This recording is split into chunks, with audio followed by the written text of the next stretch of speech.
Previously on Radio Cataclysm, Zeck and the other prisoners were forced to fight alongside their captors when their paddy wagon was ambushed in the hinterlands.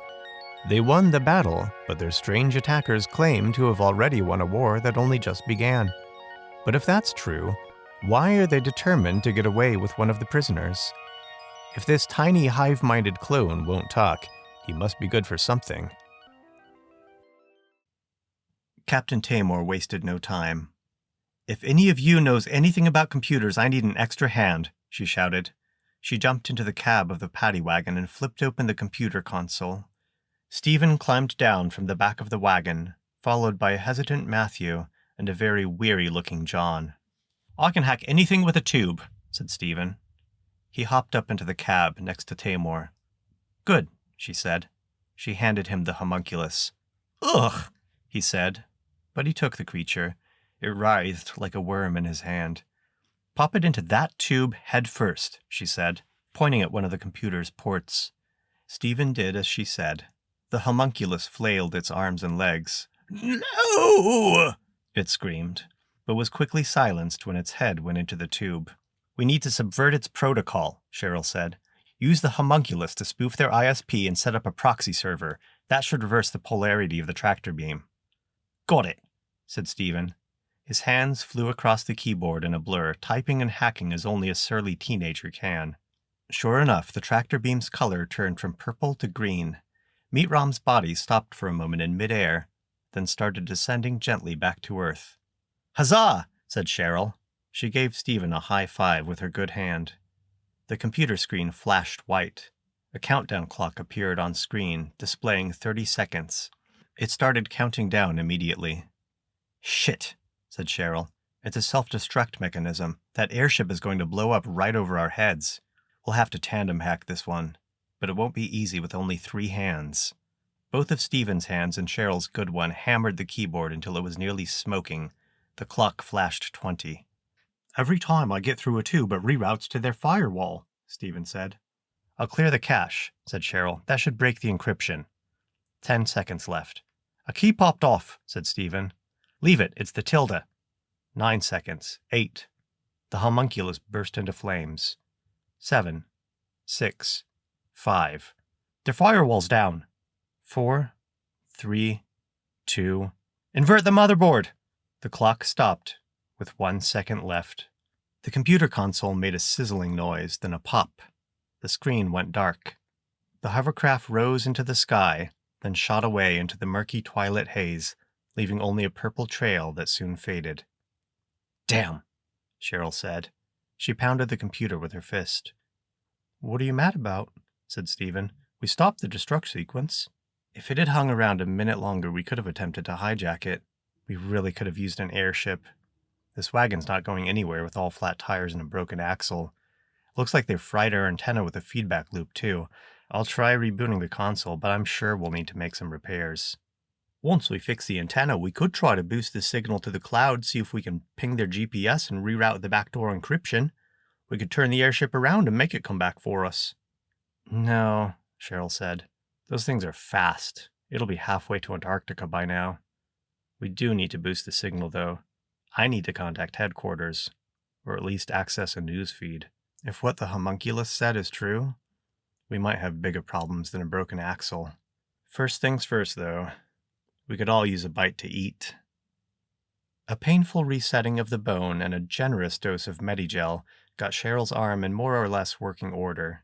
She applied some of the healing aid to Bob's scalp and helped him stick patches onto his cowl.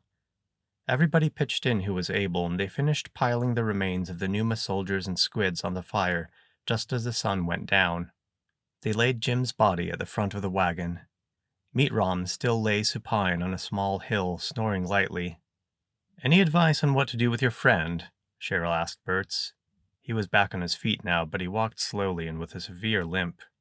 "He may be severely injured. The debilitator venom should wear off in an hour or 2, but it may be sooner with a man his size.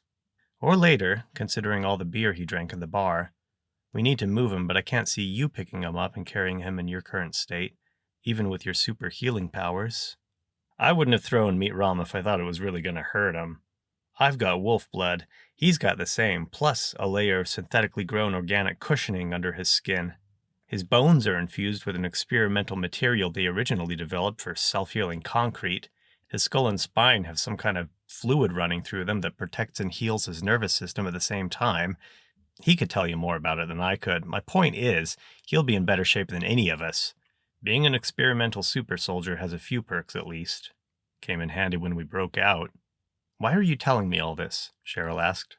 I could have guessed that you were a super soldier from your blood and your weird strength, but why tell me the rest of it?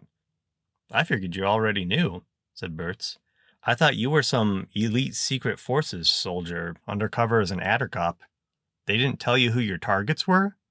I'm just a guard. All they told us was that you and Meat Rom are fugitives, and that you stole military-grade weapons.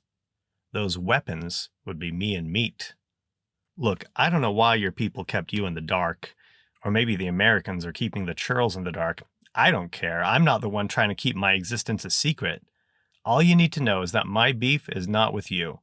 Look, I'll be honest. I had a plan to escape. But if what that little baby man said is true, the plan's changed. Cheryl nodded. We'll all think better with some food in our bellies. I assume you and Meat will need extra rations? Bertz nodded. These upgrades come with a hell of a metabolism. 2 meals for me, 3 for him. Thanks. Returning to the subject of moving him, Cheryl said. Not a problem, said Bertz. He's running in safe mode. There's a specific frequency that signals him to boot up. He put 2 fingers in his mouth and gave a shrill, warbling whistle that pitched higher and higher until none of the humans could hear it anymore. Meat Rom sat straight up. He looked around, taking in the remains of the chaos. Bertz beckoned him over. I'll bring you up to speed, mate, he called. Bob seemed to regain his composure once he put Cheryl's spider mask on. He opened the hatch on the port side of the wagon. There's some damage in here, he said. Some rations were crushed. The water tank is okay. Oh no. Rover's broken. He won't even power on. Cheryl looked over Bob's shoulder at the electric bloodhound. We might be able to fix him, she said. Looks like only the casing cracked in the impact. I think we can get him working. Looks like we have rations for about a week. Let's hope that's enough if we have to hoof it. Why is there a box in here with Meat Rom's name on it? Bob said. He opened the box. Inside were several dark-colored bottles labeled, "To be administered with meals." Wedged down on the side was a smaller box. Inside that box was a tranquilizer gun with several cartridges and a note reading, "Just in case." What is this? Said Bob. Cheryl unscrewed the cap on one of the bottles and gave it a sniff. I have a hunch, she said. Let me take care of these. Just serve dinner for now. All right, everybody, form an orderly line, Bob said. Dinner rations consist of a nutritive gel, a packet of whole grain crunch bites, and a pouch of multi-purpose chocolate powder. I like to add texture to the gel by mixing in the crunch bites. Mix the chocolate powder with half a cup of water for a milkshake consistency, a full cup for chocolate milk, or, if you really want to have fun with it, mix it with the gel and pretend you're having dessert for dinner. It was hard to tell with his mask on, but Bob seemed genuinely excited about the possibilities afforded by the dinner kits. The prisoners were less enthusiastic. The guard take humanitarian treatment of their prisoners seriously, said Bob, and these meals will provide all of the calories and nutrition you would get from a balanced meal. How about a cup for water? Zeck asked, taking his ration. There's a collapsible drinking cup in the ration pouch that will hold liquid for up to 1 hour before dissolving. Help yourself to water, but please, use all you take. Cheers, said Zeck. The prisoners and guards alike gathered by the fireside. With all of the empty pneuma suits piled on, the fire blazed high and bright. Just in time to take the nip out of the air, said Zeck. I don't mind the cold so much, said John. Been sleeping rough most nights for a long time now. It don't really get cold in the hinterlands for another 2 or 3 months. I just hope the purple animus hasn't left a residue on those suits, said Cheryl. It couldn't be as bad as breathing it in directly, but if there's even a little bit in the air, we might all have strange dreams tonight. Out of curiosity, Zeck said, what would happen if we were to breathe that purple smoke? You'd probably live, Physically, you'd be fine at first, but you'd have terrible nightmares for weeks. It would take a toll on your sanity and your physical health. You might waste away to nothing until you starved to death. You might harm yourself or others, you might commit suicide, or you might recover after a while and be okay. But the nightmares would never completely go away. Not for good. There was silence for a minute while everybody ate their rations. "Those homunculi smell like meat roasting," said Zeck. "Oh, that's fucking nasty," said Stephen. "Eat a lot of long pork on the high seas, do ya?" "Once again, I'm not a pirate," said Zeck, "nor a cannibal. I was merely making an observation." "Observe your mouth shutting," Stephen said. "Oi, Addercops, where are my smokes?" "Are you talking to us?" Bob said, incredulously. "Yeah, you. My mate Matthew and I had half a pack of cigarettes and a lighter with us when you pinched us in the tavern. We'd like an after-dinner toke if you don't mind." "Absolutely not," Bob said. "First of all, those cigarettes are evidence of the case against you. They are sealed in a bag in the evidence locker. Secondly, the two of you are minors.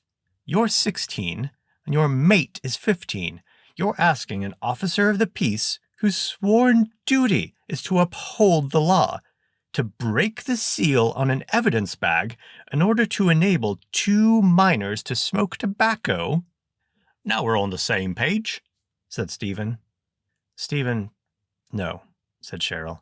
"I'm sorry, but Bob is right. We can't give you the cigarettes. We have graduated nicotine patches if you need some." "That's bullshit," said Stephen. "The snake mage gets his staff. The corsair gets his satchel with who knows what inside, but Matthew and I can't have a little smoke after dinner." "It's not that they're evidence," said Cheryl. "You shouldn't be smoking anyway." She sighed.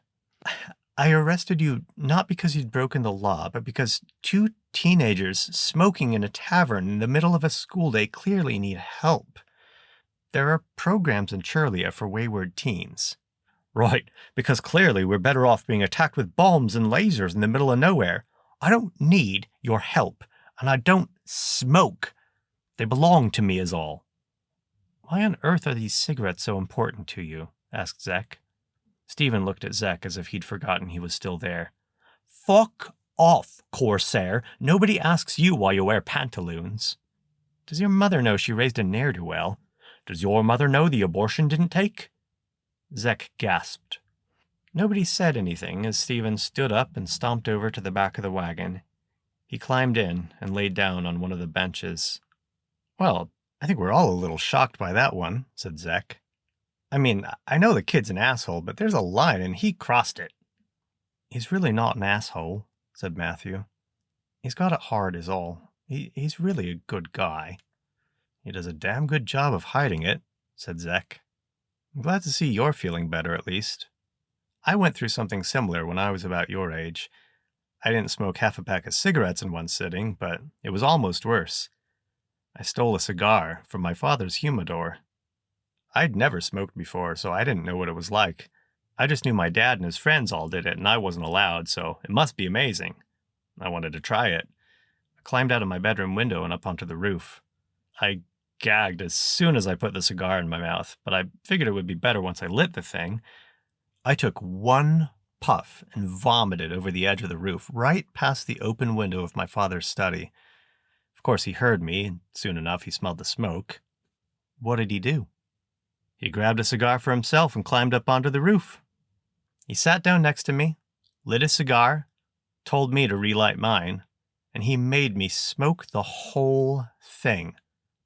We sat there, side by side, smoking cigars, one of us loving it, the other feeling sicker than he'd ever felt before. Did it put you off cigars for good? No, I loved cigars after that, just to spite him. I never stole another one from his humidor, but I didn't have to. He gave me one every week after that, and we'd go up on the roof together and smoke.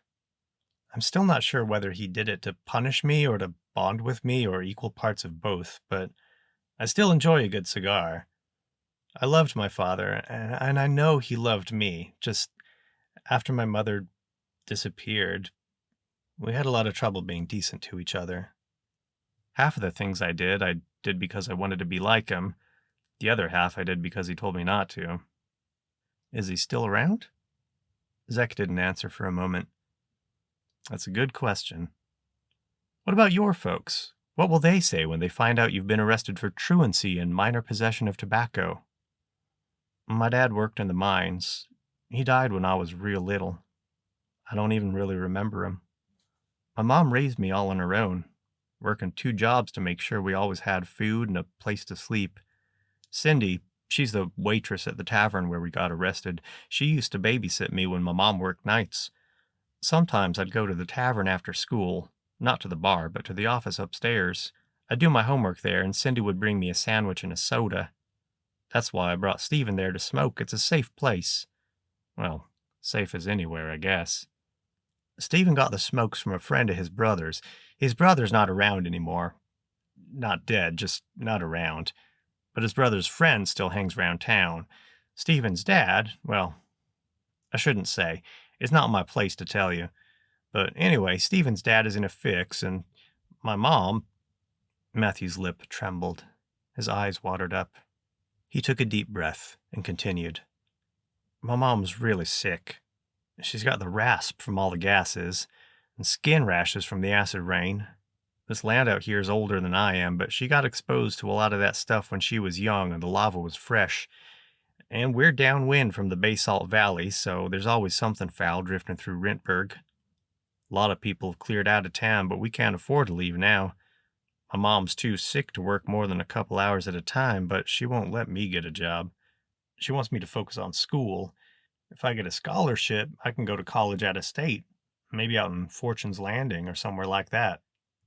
And you throw that in her face by skipping school to smoke with your friend? No, it's not like that. The cigarettes, see, Stephen's brother's friend didn't just go down to the Stay Mart and pick up a pack. These cigarettes belonged to a soldier who died at the Battle of Yellowstone. He opened up the pack, but the fighting broke out before he had a chance to smoke any. He had a habit of taking 1 cigarette out of each pack he smoked, turning it around and putting it back in the pack.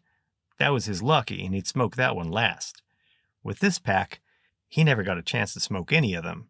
He died trying to keep the churls from opening the volcano. I don't know how much you know about Yellowstone. We studied it in school last year. There weren't just infantry there, although there were plenty of them, and they fought as hard as anybody. There were also wizards and battle mages, cyber mages, all sorts of magical and technomagical folk. There was one very powerful techno-wizard who controlled an army of genies. Not jinn, not actual genies from mythology.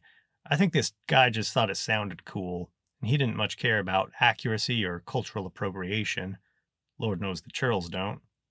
Anyway, these were really just semi-corporeal servants that he'd made himself from fallen enemy soldiers. Don't ask me how. They were only good for 1 wish and then they were done, but it was still pretty amazing what they could do. And this techno-wizard didn't trust anybody else to control his genies, or maybe he just liked the power it gave him. Whatever the case, he sealed them up in trinkets like rings and old-fashioned oil lamps, doubling down on the whole genie aesthetic. Anybody who needed one would have to come and ask him, and if he thought it was legit, he'd make the wish for them. All that power couldn't save him, though. When the Churlian Tephra broke through the crust and the supervolcano erupted, the wizard was killed instantly. All of the genies were freed from his command. A few of them went out fighting. They managed to save some lives by holding back the lava for a few minutes. Those genies burned up, their power expended. Most of them weren't so heroic. Some of them fled over the mountains, and nobody knows where they ended up.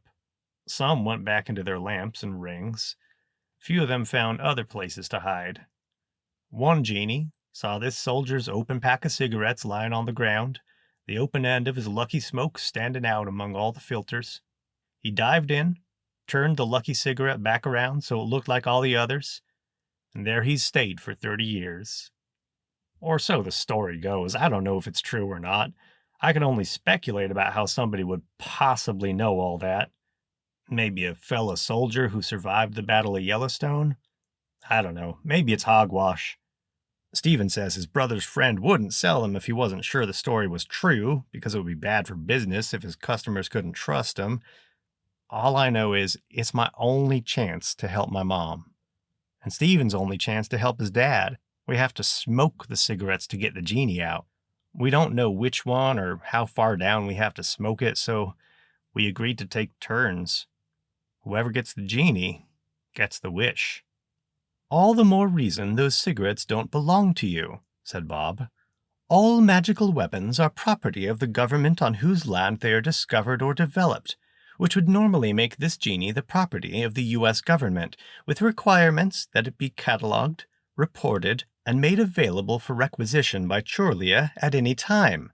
However, if this genie was used or intended to be used in the Battle of Yellowstone, it falls under the category of spoils of war, and it belongs to the Churlian Empire. If the court wizards examine the cigarettes and discover that they really do contain a genie, Emperor Craw will be most pleased that we've recovered such a valuable item. And if it turns out we really are at war with the Arterians now, this could be the very thing that gives us a leg up. Bert spat in disgust. You'd deprive a kid of his only chance to help his sick mother merely to add another weapon to your Emperor's arsenal? And you wonder why people hate the churls. Bob seemed taken aback. This young man has the chance to be a war hero. Matthew, would you rather use your single wish to cure your mother of all her ills, or would you rather allow the proper authorities to use that genie to save countless lives? One life versus potentially millions. Matthew opened his mouth, but all that came out was a non-committal, Bob continued. The only people who hate the churls are misguided insurgents like you, Foth, poisoned by the propaganda churned out by ungrateful malcontents who don't understand all the Empire has done for them. If everybody hated the Empire, why did they all sign the treaty? The treaty? Bertz laughed. You mean the decree of Churlian dominion? As if they had a choice. Call it what you will, every nation that signed that treaty has seen peace since pen met paper. War and death and misery only persist in those countries that insist on continuing to fight. This is your first time off the island, isn't it? Said Bertz. You've spent your whole life in Churlia. I don't see how that's relevant, said Bob. No, of course you don't. You talk about propaganda. How many of the things you just said to me were quoted directly from speeches your emperor gave or editorials from your local news outlets? Plenty of that was my own thoughts and my own words. If I quote others, it's only because their eloquence on the subject exceeds my own and they've already expressed my views on the topic better than I could. I won't get drawn into a debate with somebody who allowed his military to give him superhuman abilities, then absconded with them. You can't own a human, but you can own the improvements you've made to that human. That makes you a thief in my book. Bertz started to respond, but Meat put his hand on his shoulder. It ain't worth it, Bertz, he said. You ain't going to convince him by arguing. By way of changing the subject, Captains, you wouldn't happen to have anything stronger than water, would you? He'd already polished off 2 of his ration pouches, and he was well into the 3rd. Are you asking for alcohol? Said Bob. He'd taken his mask off to eat his meal. He spoke with an air of authority, but his eyes displayed something like fear when he talked to Meat Rom. Perhaps he remembered the crushing weight of the giant from their encounter in the tavern. Yeah, if you got any, said Meat. Doesn't have to be good, straight ethanol will do. Anything fit for human consumption. Or even stuff that's not. The gall of you two. No, we don't have any alcohol, and I wouldn't serve it to you if we did. Guards may not partake of intoxicants while on duty, and prisoners are forbidden from consuming any controlled substances other than those prescribed for medical purposes. If you're an alcoholic, we have medication for that. I ain't an alcoholic, said Meat Rom, but I do need something to take the edge off. What will happen if you don't drink? Cheryl asked. Meat Rom hesitated. I already told her about the wolf facility, said Bertz. Might as well tell her the rest. They ain't our secrets to keep. Well, said Meat Rom, the good folks at Wolf Labs like to create enhanced humanoids who specialize in a particular area. Clearly, you've seen that Bertz has been enhanced with incredible strength, speed, and combat skills. The strength and resilience they gave me is nothing to scoff at, but it's mostly there to protect the cargo up here. He tapped his head. A supercomputer, built partly by nanobots, incorporated with organic components grown from my own brain. Ostensibly designed to calculate every possible scenario in times of war and provide the best possible route to victory. It could be put to use in a minor battle out on the field or in a war room during a major conflict involving many nations. That was the idea, anyway. It's got other tricks as well, but that was meant to be its main purpose. We escaped before they could complete my programming. Not before they wiped my memory and gave me this phony baloney accent, though. As far as alcohol and other sedatives, the computer has an unfortunate tendency to overheat when I think too much. I've tried meditation, but it's difficult to keep my mind from wandering. I always end up running fast and hot, which is a problem because the power source in my noggin could easily cause a thermoquantum explosion once it reaches 300 Celsius. The only things that keep the needle out of the red are depressants like alcohol. How long until it's dangerous? Cheryl asked. It depends, said Meat. I had 9 beers in the tavern. That debilitator's pretty much worn off now. Maybe 12 hours from now until it becomes a problem. A little longer if I try to meditate. What if you let it get up to speed? Put your brain to work on a specific task. How long until we had to worry? What do you have in mind? Our computer was badly damaged when we hacked the Arterian airship.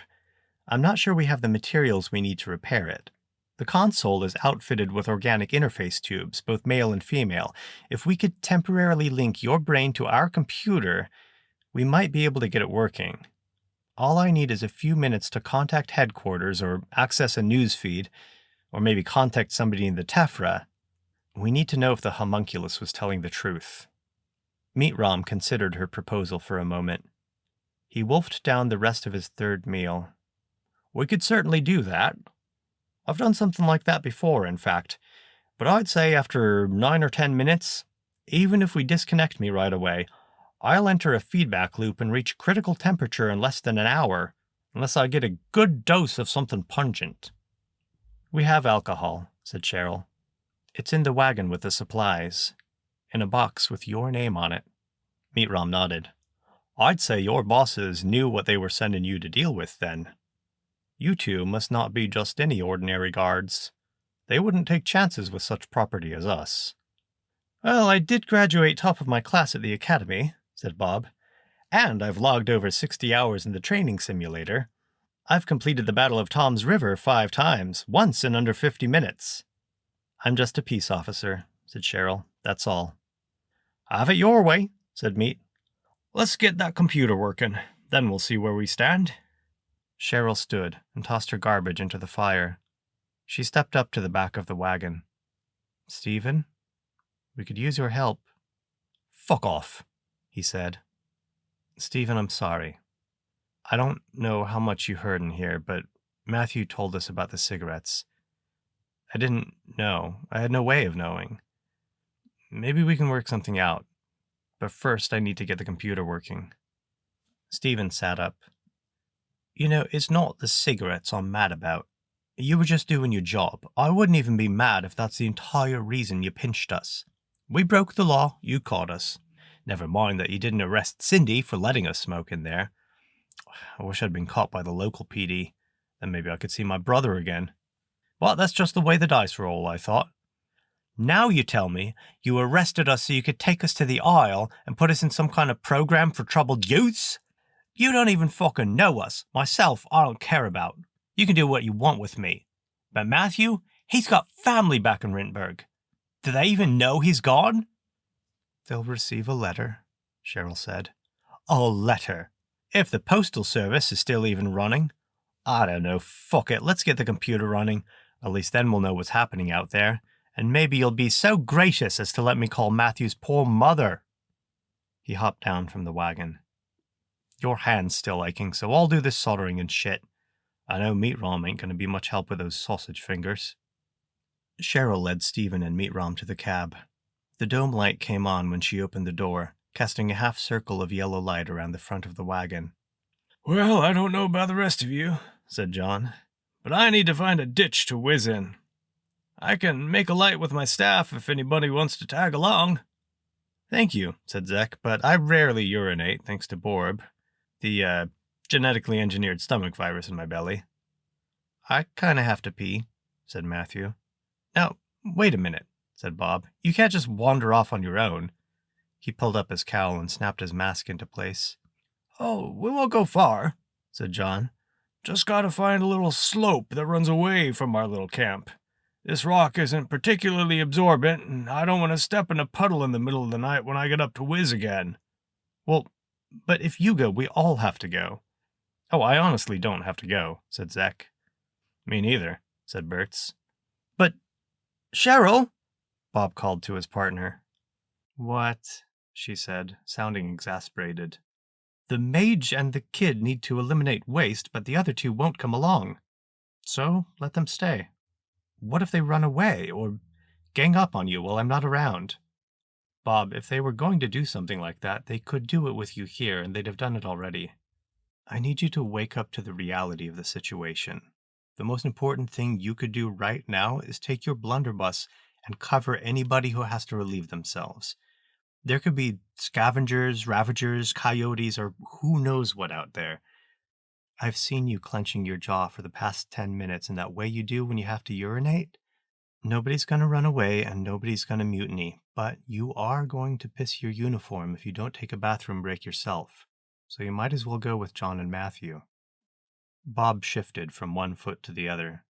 He gave Zeck and Bertz the old side eye. "All right, fine.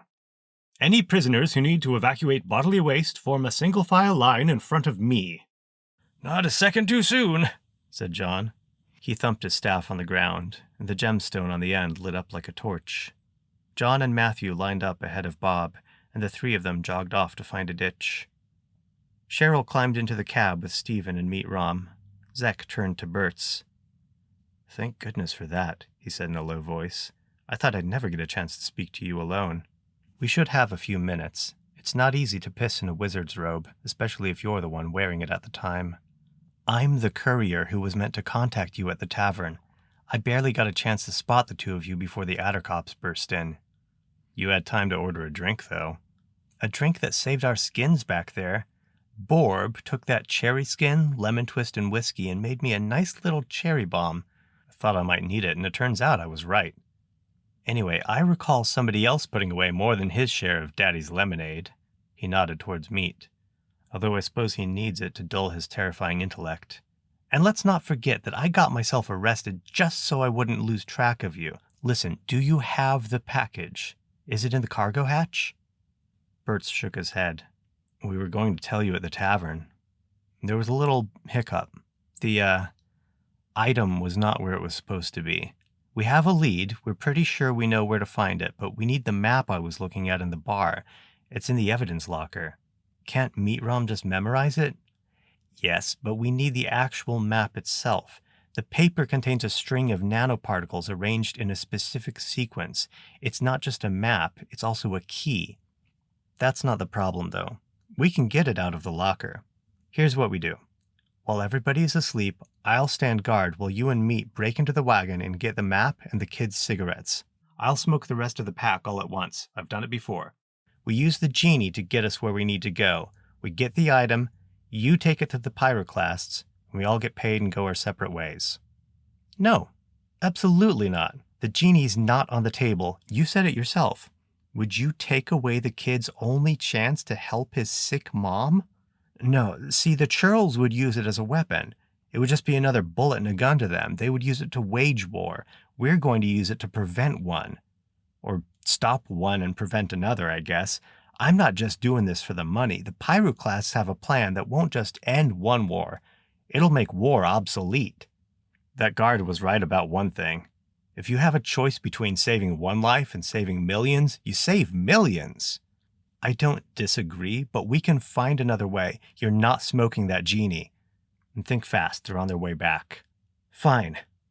We steal the horses. Meat rides one, you and I ride the other. We get the map, saddle up, and ride till we hit the border." "Now there's a plan I can get behind," said Zeck. "I love horsies." "It's agreed then. The guards will take turns on watch, so we do it while Cheryl sleeps. Bob will be easier to take out. You distract him. I'll knock him out from behind by applying pressure right here. He touched his neck. It won't hurt him, but he should be out for at least 10 minutes. Zeck nodded. Seconds later, Bob and the others returned to the campfire. Did you fellows remember to wash your hands? Welcome back to Radio Cataclysm, an audiobook podcast bringing you stories from the Zeck universe and beyond. Okay, the tandem hacking scene is silly, but it's canon, and I make no apologies for it. Hey, if you like the show, you can subscribe wherever you get podcasts. If you'd like to get new episodes a week early, you can support the show on Patreon at patreon.com/radiocataclysm. You'll also find microfiction in the show notes over there, adding little bits of lore and side stories that you can't get anywhere else. The text version of this story is available at whatnotetc.com. That's whatnotetc.com if you want to read along or if you just prefer text over audio. And of course, you'll find that a week early over on Patreon as well.